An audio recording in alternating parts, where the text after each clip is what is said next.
പിതാവിൻ്റെയും പുത്രൻ്റെയും പരിശുദ്ധാത്മാവിൻ്റെയും നാമത്തിൽ ആമേൻ. ദിവ്യകാനീശോയിൽ ഏറ്റവും സ്നേഹമുള്ളവരെ,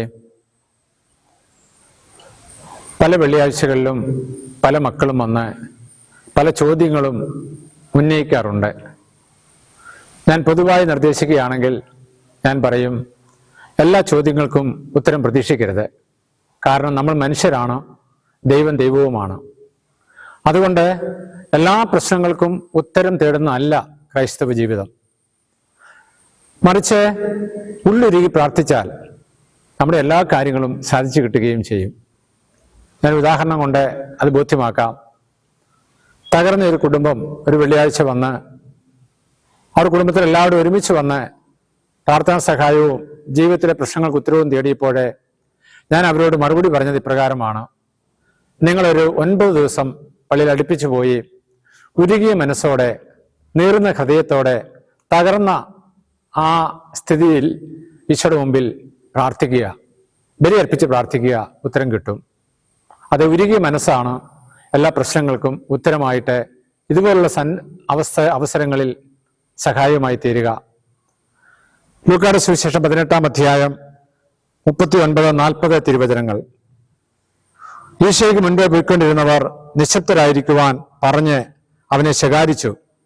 അവനാകട്ടെ കൂടുതൽ ഉച്ചത്തില്, ദാവീദിന്റെ പുത്ര, എന്നെ കനിയണമേ എന്ന് നിലവിളിച്ചുകൊണ്ടിരുന്നു. ഈശോ അവിടെ നിന്നു അവനെ തൻ്റെ അടുത്തേക്ക് കൊണ്ടുവരുവാൻ കൽപ്പിച്ചു. ഞാൻ നിനക്ക് വേണ്ടി എന്ത് ചെയ്യണമെന്ന് ഈശോ അവനോട് ചോദിച്ചു. എനിക്ക് കാഴ്ച കിട്ടണമെന്ന് അവൻ പറഞ്ഞു. ഈശോ അവനോട് പറഞ്ഞു, നിനക്ക് കാഴ്ചയുണ്ടാകട്ടെ, നിന്റെ വിശ്വാസം നിന്നെ രക്ഷിച്ചിരിക്കുന്നു. അതെ, ഉരുകിയ മനസ്സുള്ള അന്ധന്റെ നിലവിളി കർത്താവ് കേൾക്കുക മാത്രമല്ല, കർത്താവിന്റെ യാചനയുടെ മുമ്പിൽ, അവന്റെ നിലവിളിയുടെ മുമ്പിൽ ദൈവമായി കർത്താവ് നിൽക്കുകയാണ്. ദൈവം നിന്നു. അതെ, നമ്മുടെ ജീവിതത്തിൽ ദൈവം നിൽക്കണമെങ്കിൽ ഈ ഉരുകിയ മനസ്സുണ്ടാകണം, ആഴത്തിലുള്ള വിശ്വാസം ഉണ്ടാകണം. അതുണ്ടാകുമ്പോൾ നമ്മുടെ ജീവിതം അർത്ഥമുള്ളതായി തീരും. നമ്മുടെ ജീവിതത്തിന്റെ പ്രശ്നങ്ങൾക്ക് ഉത്തരം തേടുകയല്ല, മറിച്ച് എല്ലാ പ്രശ്നങ്ങൾക്കും ഉത്തരം കർത്താവാണെന്നും അവിടത്തേക്ക് എല്ലാത്തിനും മറുപടി ഉണ്ടെന്നും അവിടുന്ന് ദയാലുവാണെന്നും നമ്മൾ വിശ്വസിച്ചേറ്റു പറയുക. ദിവ്യകാനീശോ നമ്മളെല്ലാവരെയും അനുഗ്രഹിക്കട്ടെ. ആമേൻ.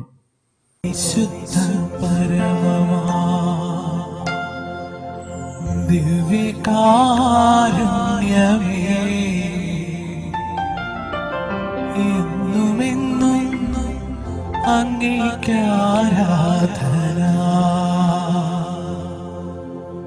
പരിശുദ്ധ പരമമാ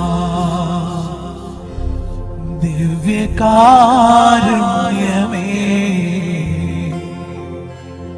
എന്നുമെന്നും അങ്ങേക്കാരാധന.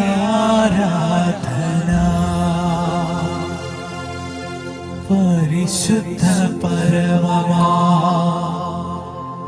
ദിവ്യകാരുണ്യമേ,